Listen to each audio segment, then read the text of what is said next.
Welcome to Chief of Party to Chief of Party, success in your first 90 days. As you navigate the USAID landscape for the first time or seek to sharpen your skills, we're here to provide the guidance you need to address the unique challenges of this role. Host Donna Vincent Roa, an experienced Chief of Party, will inform and inspire your journey. Welcome aboard, leaders and visionaries. Today we're navigating the crucial waters of fostering a respectful work environment as you step into the role of a Chief of Party for a USAID-funded project.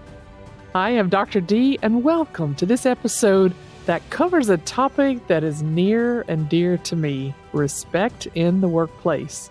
Now, what exactly does that look like?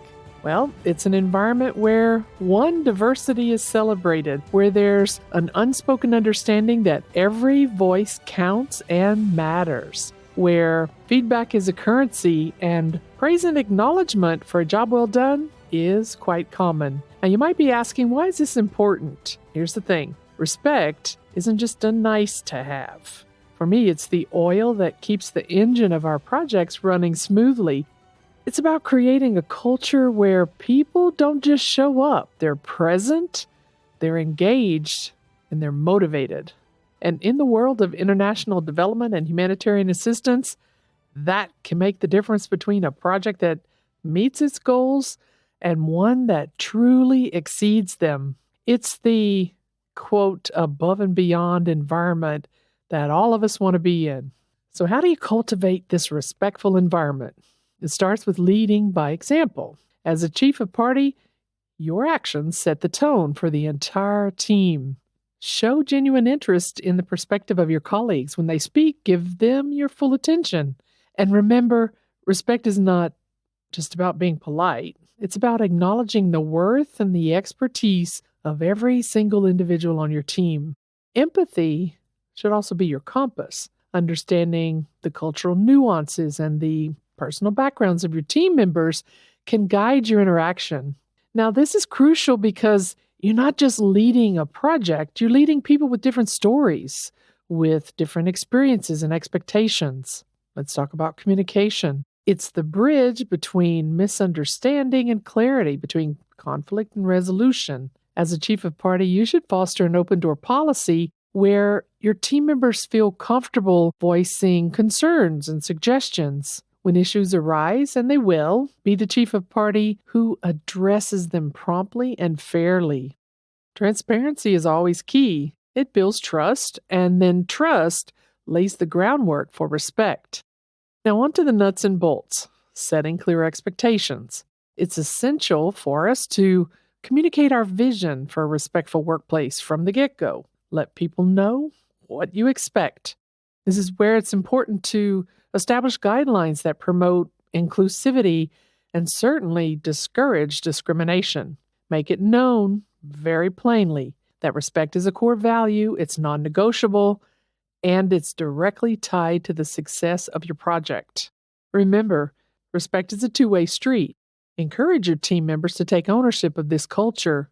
You can also create platforms for recognition where achievements are celebrated, where the hard work of your team doesn't go unnoticed. This isn't about grand gestures. It's about consistent, everyday acknowledgments that say, I see you, I appreciate you. And what about when things don't go as planned? Approach these moments with a mindset that maintains dignity and encourages learning. The focus should be on solutions and not blame. Within any project, change doesn't happen overnight. It's a process that requires patience and persistence. But as you build this culture of respect, you're going to notice something remarkable. A shift in energy, a surge in excitement, and most importantly, a rise in productivity. You're going to see a team that's not just functioning, but flourishing. I can tell you from experience that when employees don't have to deal with drama, it frees them to focus on their work. Be a Chief of Party that doesn't create drama or doesn't allow or accept it. As we wrap up today's episode, I want you to think about the legacy you want to leave. It's really about the work environment that you cultivate. For me, a A respectful workplace is the bedrock upon which all successful projects are built. It's what attracts top talent. It's what keeps them committed to the cause. As a chief of party, you have the power to create a workspace that resonates with respect. And believe me, when you do, the ripple effect is far-reaching.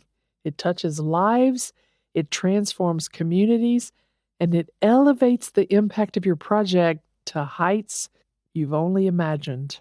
Thank you for joining me today. And remember, the culture you create is the legacy you leave. Have a great week.